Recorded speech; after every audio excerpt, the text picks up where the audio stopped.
बृहस्पतिवार व्रत कथा। प्राचीन समय की बात है।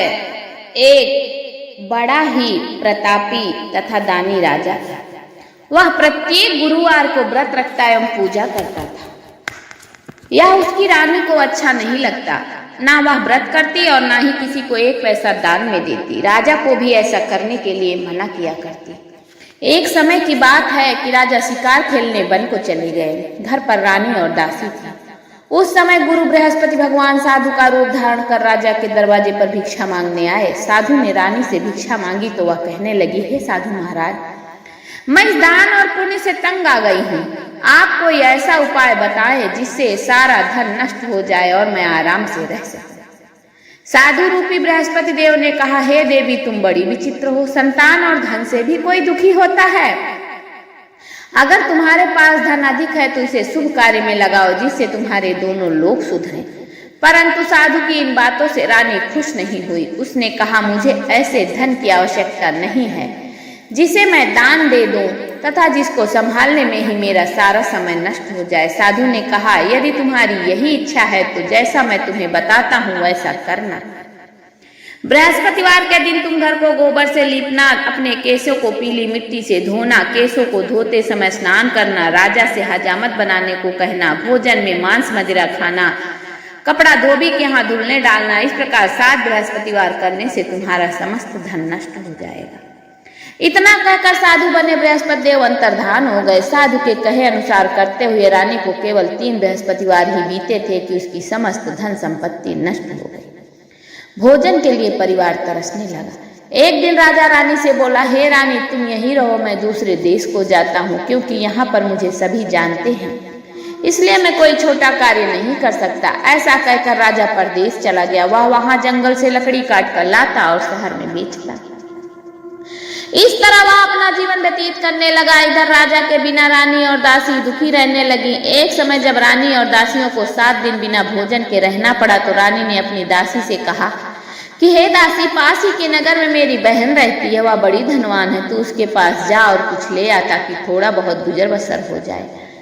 दासी रानी की बहन के पास गई। उस दिन बृहस्पतिवार था। रानी की बहन उस समय बृहस्पतिवार की कथा सुन रही थी। दासी ने रानी की बहन को अपनी रानी का संदेश दिया, लेकिन रानी की बहन ने कोई उत्तर नहीं दिया।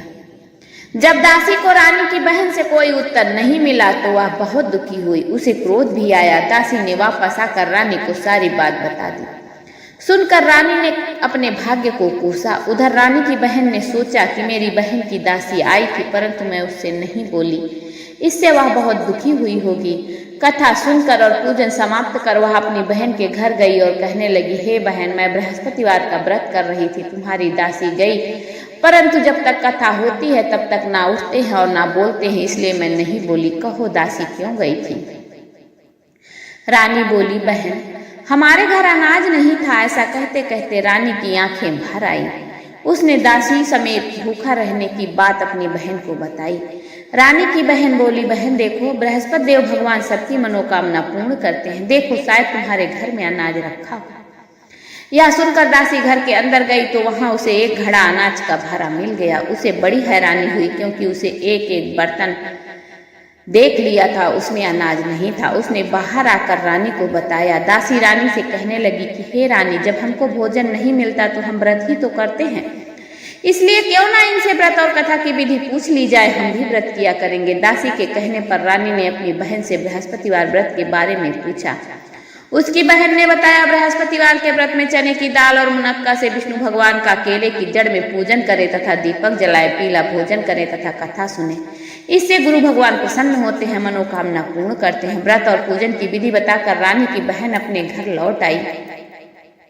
रानी और दासी दोनों ने निश्चय किया कि बृहस्पति देव भगवान का पूजन जरूर करेंगे। 7 रोज बाद जब बृहस्पतिवार आया तो उन्होंने व्रत रखा। घुड़साल में जाकर चना और गुड़ बीन लाई तथा उसी की दाल से केले की जड़ तथा विष्णु भगवान का पूजन किया। अब पीला भोजन कहाँ से आए? दोनों बड़ी दुखी हुई, परंतु व्रत किया था इसलिए बृहस्पति देव भगवान प्रसन्न थे। एक साधारण व्यक्ति के रूप में वे 2 थालों में सुंदर पीला भोजन लेकर आए और दासी को देकर बोले, हे दासी, यह भोजन तुम्हारे लिए और तुम्हारी रानी के लिए है, इसे तुम ग्रहण करो। दासी भोजन पाकर बहुत प्रसन्न हुई। उसने रानी को सारी बात बताई। उसके बाद से वे प्रत्येक बृहस्पतिवार को गुरु भगवान का व्रत और पूजन करने लगी। बृहस्पति भगवान की कृपा से उनके पास धन हो गया, परंतु रानी फिर पहले की तरह आलस करने लगी। तब दासी बोली, देखो रानी, तुम पहले भी इस प्रकार आलस करती थी, तुम्हें धन को रखने में कष्ट होता था, इस कारण सभी धन नष्ट हो गया। अब जब भगवान की कृपा से धन मिला है तो फिर तुम्हें आलस होता है। बड़ी मुसीबतों के बाद हमने यह धन पाया, इसलिए हमें दान पुण्य करना चाहिए। अब तुम भूखे मनुष्यों को भोजन कराओ, प्याऊ लगवाओ, ब्राह्मणों को दान दो, कुआं, तालाब, बावड़ी आदि का निर्माण कराओ, मंदिर, पाठशाला बनवा कर ज्ञान दान दो, कुंवारी कन्याओं का विवाह करवाओ, अर्थात धन को शुभ कार्यों में खर्च करो, जिससे तुम्हारे कुल का यश बढ़े तथा स्वर्ग की प्राप्ति हो और पितर प्रसन्न हो। दासी की बात मानकर रानी शुभ कर्म करने लगी, उसका यश फैलने लगा। एक दिन रानी और दासी आपस में विचार करने लगी कि ना जाने राजा किस दशा में होंगे, उनकी कोई खोज खबर भी नहीं है। उन्होंने श्रद्धा पूर्वक बृहस्पति भगवान से प्रार्थना की कि राजा जहाँ कहीं भी हो शीघ्र वापस आ जाए। उधर राजा प्रदेश में बहुत दुखी रहने लगा। वह प्रतिदिन जंगल से लकड़ी बीन कर लाता और उसे शहर में बेचकर अपने दुखी जीवन को बड़ी कठिनता से व्यतीत करता। एक दिन दुखी हो अपनी पुरानी बातों को याद करके वह रोने लगा, उदास हो गया। उसी समय राजा के पास बृहस्पति देव साधु के वेश में आकर बोले, हे लकड़हारे, तुम इस सुनसान जंगल में किस चिंता में बैठे हो, मुझे बताओ। यह सुनकर राजा के नेत्रों में जल भर आया। साधु की वंदना कर राजा ने अपनी संपूर्ण कहानी सुना दी। महात्मा दयालु होते हैं। वे राजा से बोले, हे राजा, तुम्हारी पत्नी ने बृहस्पति देव के प्रति अपराध किया था, जिसके कारण तुम्हारी यह दशा हुई। अब तुम चिंता मत करो, भगवान तुम्हें पहले से अधिक धन देंगे। देखो, तुम्हारी पत्नी ने बृहस्पतिवार का व्रत प्रारंभ कर दिया। अब तुम भी बृहस्पतिवार का व्रत करके चने की दाल व गुड़ जल के लोटे में डालकर केले का पूजन करो, फिर कथा कहो या फिर सुनो, भगवान तुम्हारी सब मनोकामनाओं को पूर्ण करेंगे। साधु की बात सुनकर राजा बोला, हे प्रभु, लकड़ी बेचकर तो इतना पैसा भी नहीं बचता जिससे भोजन के उपरांत कुछ बचा सकूं। मैंने रात्रि में अपनी रानी को व्याकुल देखा है, मेरे पास कोई साधन नहीं है जिससे उसका समाचार जान सकूं। फिर मैं कौन सी कहानी कहूं, यह भी मुझे नहीं मालूम। साधु ने राजा से कहा, हे राजा, मन में बृहस्पति भगवान के पूजन व्रत का निश्चय करो, वे स्वयं तुम्हारे लिए कोई ना कोई राह बना देंगे। बृहस्पतिवार के दिन तुम रोजाना की तरह लकड़ियां लेकर शहर में जाना, तुम्हें रोज से दुगना धन मिलेगा, जिससे तुम भली भांति भोजन कर लोगे तथा बृहस्पति देव की पूजा का सामान भी आ जाएगा। जो तुमने बृहस्पति देव की कहानी के बारे में पूछा है वह इस प्रकार है। प्राचीन काल में एक बहुत ही निर्धन ब्राह्मण था, उसके कोई संतान ना थी। वह नित्य पूजा पाठ करता, उसकी स्त्री ना स्नान करती, ना किसी देवता का पूजन करती। इस कारण ब्राह्मण देव बहुत दुखी रहते थे। भगवान की कृपा से ब्राह्मण के यहाँ एक कन्या उत्पन्न हुई। कन्या बड़ी होने लगी। प्रातः स्नान करके वह भगवान विष्णु का जप करती, बृहस्पतिवार को व्रत भी करती, पूजा पाठ समाप्त कर पाठशाला जाती तो अपनी मुट्ठी में जौ भर के ले जाती और पाठशाला के मार्ग में डालती जाती। लौटते समय वही जौ स्वर्ण के हो जाते तो उनको बिनकर घर ले आती। एक दिन वह बालिका सूप में उन सोने के जौ को फटक कर साफ कर रही थी। तभी उसकी माँ ने देख लिया और कहा कि बेटी, सोने के जौ को फटकने के लिए सोने का सूप भी तो होना चाहिए। दूसरे दिन गुरुवार था। कन्या ने व्रत रखा और बृहस्पति देव से सोने का सूप देने की प्रार्थना की। बृहस्पति देव ने उसकी प्रार्थना स्वीकार कर ली। रोजाना की तरह वह कन्या जौ फैलाती हुई पाठशाला चली गई। पाठशाला से लौटकर जब वह जौ बीन रही थी तो बृहस्पति देव की कृपा से उसे सोने का सूप मिला। उसे वह घर ले आई और उससे जौ साफ करने लगे, परंतु उसकी माँ का वही ढंग रहा। एक दिन की बात है, कन्या सोने के सूप में जब जौ साफ कर रही थी, उस समय उस नगर का राजकुमार वहां से निकला। कन्या के रूप और सौंदर्य को देखकर वह उस पर मोहित हो गया। राजमहल आकर वह भोजन तथा जल त्याग कर उदास होकर लेट गया। राजा को जब राजकुमार द्वारा अन्न जल त्यागने का समाचार ज्ञात हुआ तो अपने मंत्रियों के साथ वह अपने पुत्र के पास गए और कारण पूछा। राजकुमार ने राजा को उस लड़की के घर का पता भी बता दिया। मंत्री उस लड़की के घर गया। मंत्री ने ब्राह्मण के समक्ष राजा की ओर से निवेदन किया। कुछ ही दिन बाद ब्राह्मण की कन्या का विवाह राजकुमार के साथ संपन्न हुआ। कन्या के घर से जाते ही ब्राह्मण के घर में पहले की भांति गरीबी हो गई। एक दिन दुखी होकर ब्राह्मण अपनी पुत्री से मिलने गए। बेटी ने पिता की अवस्था को देखा और अपनी माँ का हाल पूछा। ब्राह्मण ने सभी हाल कह सुनाया। कन्या ने बहुत सा धन देकर अपने पिता को विदा किया, लेकिन कुछ दिन बाद फिर वही हाल हो गया। ब्राह्मण फिर अपनी कन्या के यहाँ गया और बोला कि बेटी, हमारे फिर से वही हाल है। पुत्री बोली कि हे पिताजी, आप माता जी को यहाँ लिवा लाओ, मैं उन्हें वह विधि बता दूंगी जिससे गरीबी दूर हो जाए। ब्राह्मण देवता अपनी स्त्री को साथ लेकर अपनी पुत्री के पास राजमहल पहुंचे तो पुत्री अपनी माँ को समझाने लगी कि हे माँ, तुम प्रातः काल स्नान आदि करके विष्णु भगवान का पूजन करो तो सब दरिद्रता दूर हो जाएगी। परंतु उसकी माँ ने उसकी एक भी ना सुनी। वह प्रातः काल उठकर अपनी पुत्री की बची जूठन खा लेती थी। एक दिन उसकी पुत्री को बहुत गुस्सा आया। उसने अपनी माँ को एक कोठरी में बंद कर दिया। प्रातः उससे स्नान आदि करा के पूजा पाठ करवाया तो उसकी माँ की बुद्धि ठीक हो गई। इसके बाद वह नियम से पूजा पाठ करने लगी और प्रत्येक बृहस्पतिवार को व्रत करने लगी। इस व्रत के प्रभाव से मृत्यु के बाद वह स्वर्ग को गई। वह ब्राह्मण भी सुख पूर्वक इस लोक का सुख भोग कर स्वर्ग को प्राप्त हुआ।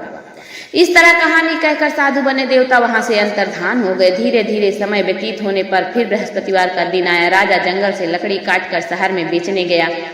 उस दिन उसे और दिनों से अधिक धन मिला। राजा ने चना गुड़ आदि लाकर बृहस्पति भगवान का व्रत किया। उस दिन से उसके सभी क्लेश दूर हो गए। परंतु अगले गुरुवार का दिन आया तो वह बृहस्पतिवार का व्रत करना भूल गया। इस कारण बृहस्पति भगवान नाराज हो गए। उस दिन उस नगर के राजा ने विशाल यज्ञ किया था तथा अपने समस्त राज्य में घोषणा करवा दी थी कि सभी मेरे यहाँ भोजन करने आवे, किसी के घर चूल्हा ना जले। इस आज्ञा को जो ना मानेगा उसको फांसी दे दी जाएगी। राजा की आज्ञा के अनुसार राज्य के सभी वासी राजा के भोज में सम्मिलित हुए, लेकिन लकड़हारा कुछ देर से पहुंचा, इसलिए राजा उसको अपने साथ महल में ले गए। जब राजा लकड़हारे को भोजन करा रहे थे तो रानी की दृष्टि उस खूंटी पर पड़ी जिस पर उनका हार लटका हुआ था। उन्हें हार खूंटी पर लटका दिखाई ना दिया। रानी को निश्चय हो गया कि मेरा हार इस लकड़हारे ने चुरा लिया। उसी समय सैनिक बुलवा कर उसको जेल में डाल दिया गया। लकड़हारा जेल में विचार करने लगा कि ना जाने कौन से पूर्व जन्म के कर्म से मुझे यहाँ दुख प्राप्त हुआ है, और जंगल में मिले साधु को याद करने लगा। तत्काल बृहस्पति देव साधु के रूप में प्रकट हो गए और कहने लगे कि अरे मूर्ख, तूने बृहस्पति भगवान की कथा नहीं की, उसी कारण तुझे यह दुख प्राप्त हुआ है। अब चिंता मत कर, बृहस्पतिवार के दिन जेल खाने के दरवाजे पर तुझे 4 पैसे पड़े मिलेंगे। उनसे तू बृहस्पतिवार भगवान की पूजा करना तो तेरे सभी क्लेश दूर हो जाएंगे। अगले बृहस्पतिवार को उसे जेल के द्वार पर 4 पैसे मिले। राजा ने पूजा का सामान मंगवाकर कथा कही और प्रसाद बांटा। उसी रात्रि में बृहस्पति देव ने उस नगर के राजा को स्वप्न में कहा कि हे राजा, तूने जिसे जेल में बंद किया है उसे कल छोड़ देना, वह निर्दोष है।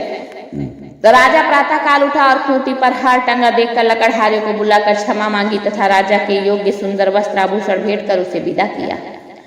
गुरुदेव की आज्ञा अनुसार राजा अपने नगर को चल दिया। जब राजा नगर के निकट पहुंचा तो उसे बड़ा ही आश्चर्य हुआ। नगर में पहले से अधिक बाग, तालाब, कुएं तथा बहुत सी धर्मशालाएं, मंदिर आदि बने हुए थे। राजा ने पूछा कि यह किसका बाग और धर्मशाला है। तब नगर के लोग कहने लगे कि यह सब रानी और दासी द्वारा बनवाए गए हैं। राजा को आश्चर्य हुआ और गुस्सा भी आया कि उसकी अनुपस्थिति में रानी के पास धन कहाँ से आया होगा। जब रानी ने यह खबर सुनी कि राजा आ रहे हैं तो उसने अपनी दासी से कहा, हे दासी, देख राजा हमको कितनी बुरी हालत में छोड़ गए थे, वह हमारी ऐसी हालत देखकर लौट ना जाए, इसलिए तू दरवाजे पर खड़ी हो जा।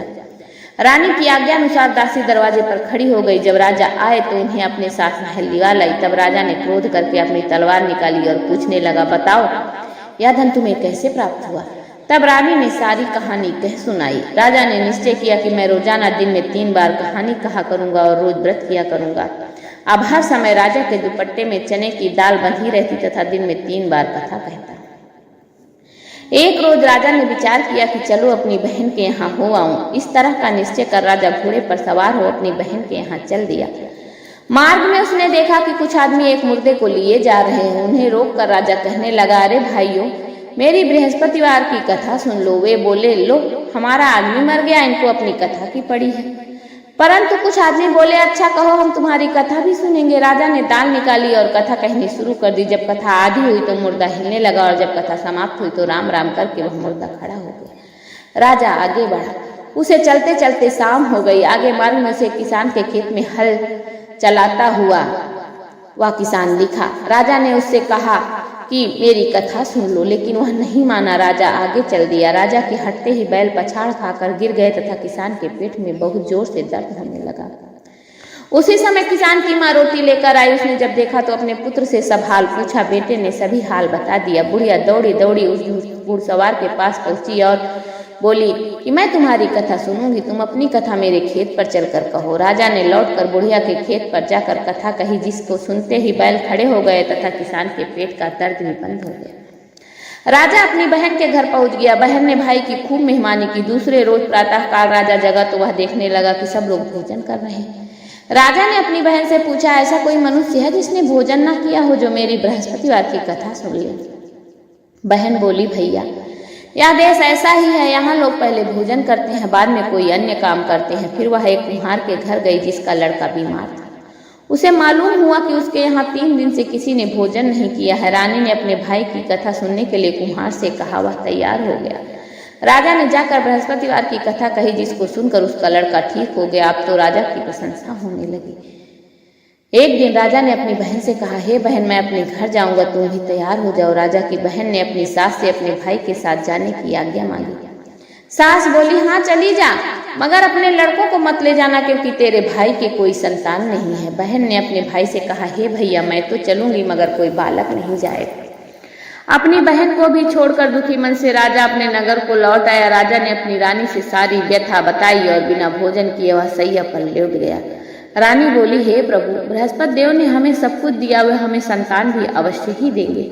उसी रात बृहस्पति देव ने राजा को स्वप्न में कहा कि हे राजा, उठ, सभी सोच त्याग दे, तेरी रानी गर्भवती है।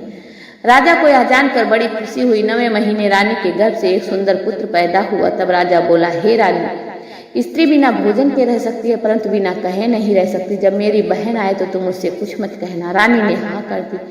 जब राजा की बहन ने अशुभ समाचार सुना तो वह बहुत खुश हुई तथा बधाई लेकर अपने भाई के घर आई। रानी ने तब उसे आने का उलाहना दिया। जब भाई अपने साथ ला रहे थे तब टाल गई, उनके साथ ना आई और आज अपने आप ही भागी भागी बिना बुलाए आ गई। तो राजा की बहन बोली, भाभी, मैं इस प्रकार ना कहती तो तुम्हारे घर औलाद कैसे होती? बृहस्पति देव सभी कामनाओं को पूर्ण करते हैं। जो सद्भावना पूर्वक बृहस्पतिवार का व्रत करता है एवं कथा पढ़ता है अथवा सुनता है और दूसरों को सुनाता है, बृहस्पति देव उसकी सभी मनोकामनाएं पूर्ण करते हैं, उनकी सदैव रक्षा करते हैं।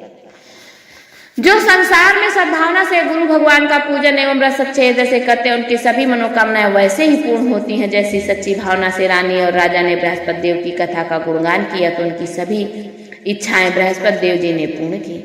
अनजाने में भी बृहस्पति देव की उपेक्षा ना करें, ऐसा करने से सुख शांति नष्ट हो जाती। इसलिए सबको कथा सुनने के बाद प्रसाद लेकर घर जाना चाहिए। हृदय से उनका मनन करते हुए जयकारा बोलना चाहिए। बोलिए बृहस्पति भगवान की जय। इति श्री बृहस्पतिवार व्रत कथा।